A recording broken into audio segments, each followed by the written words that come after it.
Deixa eu jogar aqui para o Consta uma informação que acaba de chegar. O presidente da primeira turma do Supremo Tribunal Federal, Cristiano Zanin, marcou para o próximo dia 25 agora de março o julgamento de Jair Bolsonaro e dos demais denunciados envolvidos ali na suposta trama golpista. Quero te ouvir, Consta, rapidamente, né? Estava nas mãos do ministro Moraes, que é o relator do caso. Cabia, então, ao presidente dessa primeira turma, composta de 5 ministros, agendar a data e agora temos aqui, saiu agora há poucos minutos atrás, então próximo dia 25 de março para o julgamento. Eles têm pressa, né? Porque eles sabem que se isso fosse decidido no ano eleitoral, ficaria um pouco mais escandaloso do que já é, né? Então tá aí, o advogado do Lula está agendando para logo, daqui a pouco mais de 10 dias, o julgamento do maior adversário político do seu ex-cliente, né?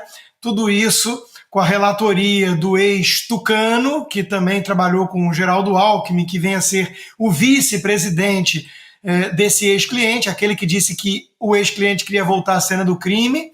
Está tudo em casa, né? Enquanto isso, a sabedoria do ministro André Mendonça manda ele ficar calado. Alguns poderiam confundir, ministro, com covardia, ainda mais quando se faz piadinha em relação à beleza.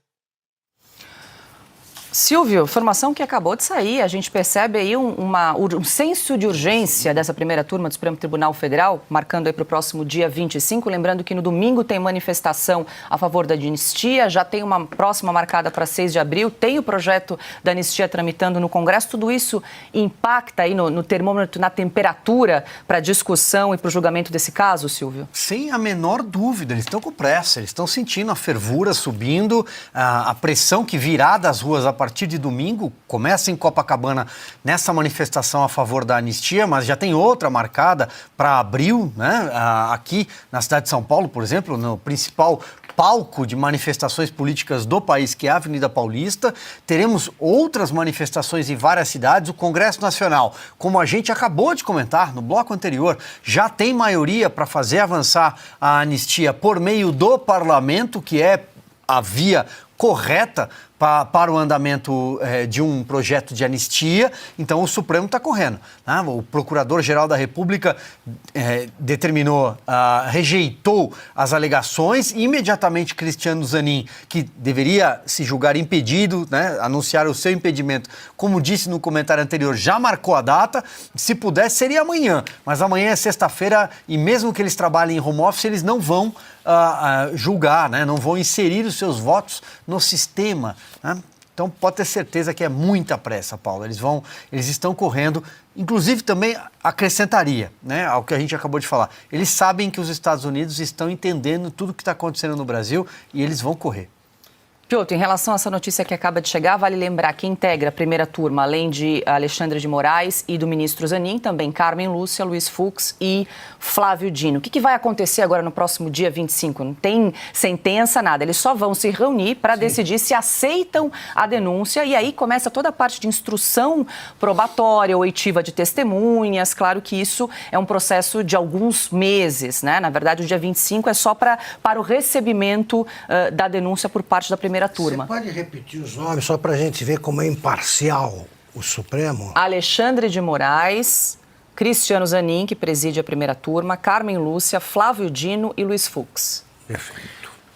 Vão decidir se recebe ou não a denúncia, o que se imagina qual a resposta, e vão também dizer qual a posição do Supremo em relação a todas as reclamações dos advogados. Que agora a gente recebeu uma outra carta, na verdade, uma outra manifestação da Procuradoria-Geral da República negando tudo.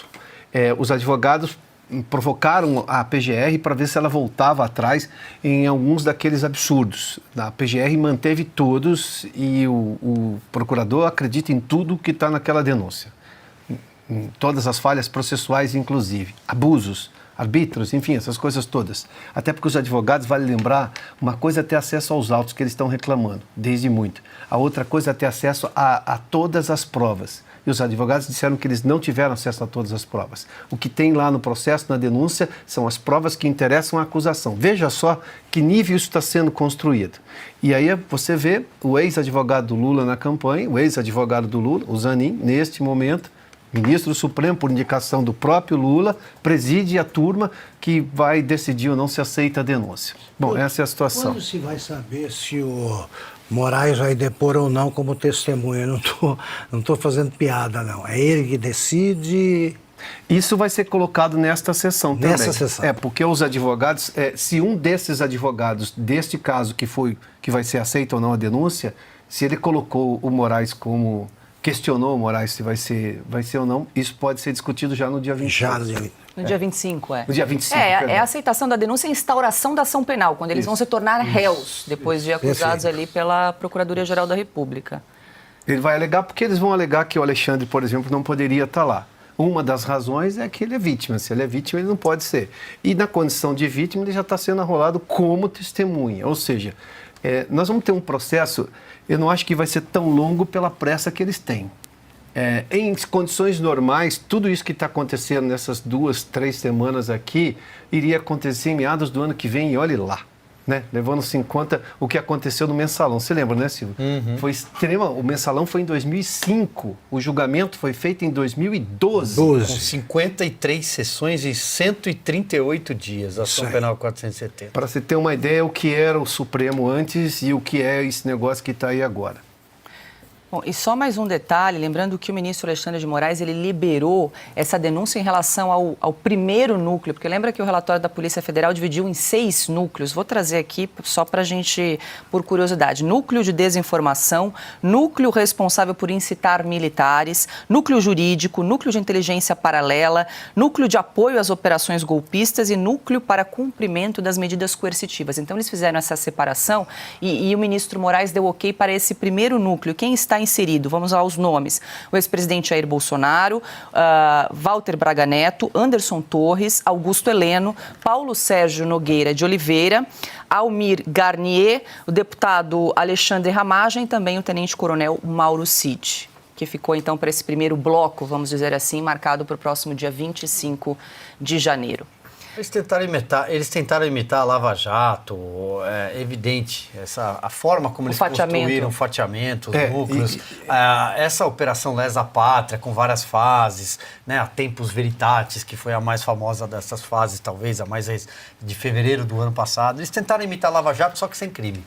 Eles apostam no palavrório e na pretensão de grandiloquência para dizer, olha o tamanho do golpe, tem vários núcleos e tudo mais. Ou seja...